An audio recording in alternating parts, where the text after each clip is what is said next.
ମାମା କଣ କରୁଛ? କାମ ସବୁବେଳେ କହୁଛି ପିଠା ଖାଇବୁ ତ ଆଉ ଟିକେ ନେବ ଅଳ୍ପ ଟେ ନକଲି ବାଟିଦେବି ଆଉ ଏତିକି ଚାଉଳ ବିରି ଅଛି ଟିକେ ବାଟିଦେବି କାଟିକି ନେବୁ ଯୋଉ ଇଟିଲି ଛାଞ୍ଚରେ ଛୋଟ ଛୋଟ ତାଟିଆ ବସେଇକି ସେଇଥିରେ କରିବି ଆଉ ଯେ ଛାଞ୍ଚରେ ଯୋଉ ଏଡିକି ଏଡିକି ଇଟିଲି କରିବି ତାକୁ ଏଡେଟେ ପିଠା କରିଦେବି ସେ ଖାଇବି। ଆରେ ତ ମୋଟା ହେଇଯିବ। ମୋଟା ନୁହଁ ସେ ଠିକ ହବ ସେ ଗୁଗୁନିରେ ଖାଇବ ଏତେ କଥା।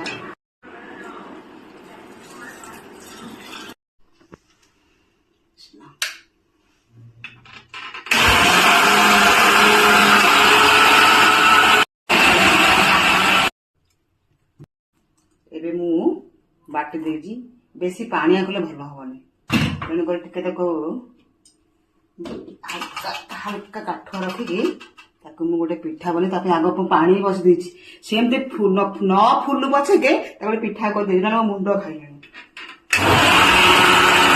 ହେଇଗଲା ଏକାଥରେ ଲୁଣ ପକେଇ ବାଟିଦେବି ସେ ଯୋଉ ତରବର ମତେ କଲାଣି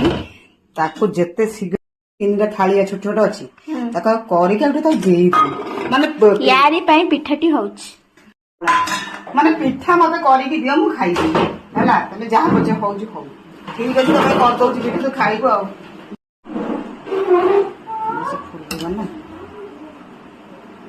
କହିଦେଲେ ସେ କୋଉ ଢାଳି ଯିବନି ତ। ଆପଣ ମାନେ କିଏ କଣ କରୁଥିବେ ମୁଁ ଜାଣିନି ଆଉ ଏମିତି ତ ହୁଏନି କିନ୍ତୁ ମୁଁ ନା ମୁଁ କହିଲି ନା ଟେକ୍ନିକ ବୁଝିପାରୁଛି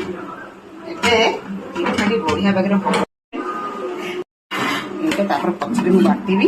ତା ପାଇଁ ତ ଆଗ ତରକାରୀଟା ମୁଁ କରିଦେଇଛି ହେଲା କି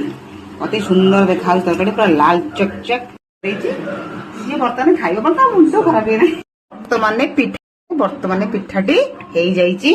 ବର୍ତ୍ତମାନ ମୋ ପୁଅ ଖାଇବା ପାଇଁ ରେଡି ହେଇଯାଇଛି ହେଲା କି ପୁଅ ଖାଇବା ପାଇଁ ପୁରା ରେଡି ତାକୁ ଟିକେ ମୁଁ ଦେଇଦେବି ପ୍ରଥମ ଥର କରୁଛି ମତେ ତାରି ବାବା କହିଲେ ଏମିତି କରିବାକୁ ମୁଁ କରିଛି ହଁ ପୁରା ରେଡି ଆଉ ଦେଖନ୍ତୁ ସାଙ୍ଗମାନେ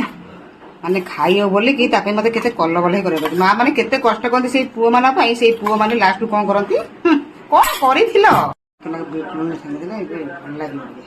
ଟେଷ୍ଟି ଲାଗିବ ସାଙ୍ଗମାନେ ଦେଖନ୍ତୁ ଏତେ ରେଡି ହେଲା ଆମର ତାଟିଆରେ ପିଠା କରିଥିଲି ଆଉ ଏଇଟା ହଉଛି ମଟର ହେଲା ଏଇଟା ମୋର ଓଡିଆଙ୍କର ନୁହଁ ସମସ୍ତଙ୍କର ଭଲ ଲାଗେ ସମସ୍ତଙ୍କ ଖାଇବାକୁ ସମସ୍ତଙ୍କର ଫେଭରାଇଟ ଖାଇକି ଟିକେ ମତେ କହିଲୁ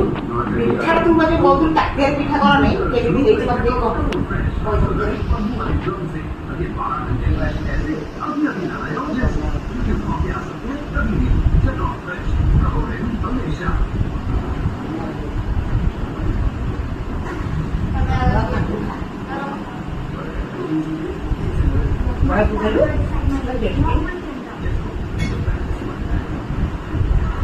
କେମିତି ଲାଗୁଛି ତତେ?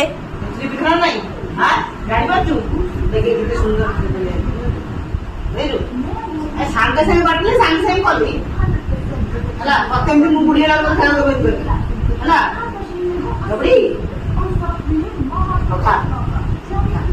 ସାଙ୍ଗମାନେ ଆପଣମାନଙ୍କୁ କୁହନ୍ତି କରିକି ଦିଅନ୍ତୁ ଖାଇବାକୁ ଆଉ ଯାହା କୁହନ୍ତି ଜିଦିଆ ହେଇଥିବ ତୁ ସାଙ୍ଗେ ସାଙ୍ଗେ କରିକି ଦିଅ ମତେ ଇଟିଲି ତରକାରୀ ତ ସାଙ୍ଗେ ସାଙ୍ଗେ ବାଟିବେ ସାଙ୍ଗେ ସାଙ୍ଗେ କରିକି ଦେବେ ମୋ ଭଳିଆ କିନ୍ତୁ ମୁଁ ସାଙ୍ଗେ ସାଙ୍ଗେ ବାଟିବେ ସାଙ୍ଗେ ସାଙ୍ଗେ କରିଦେବି ଆଉ ମୁଁ ରହୁଛି ରାଧେ ରାଧେ ଜୟ ଜଗନ୍ନାଥ ଆଉ ଭିଡ଼ିଓଟି ଭଲ ଲାଗିଥିଲେ ଆପଣ ଟିକେ ସେୟାର କରିଦେବେ।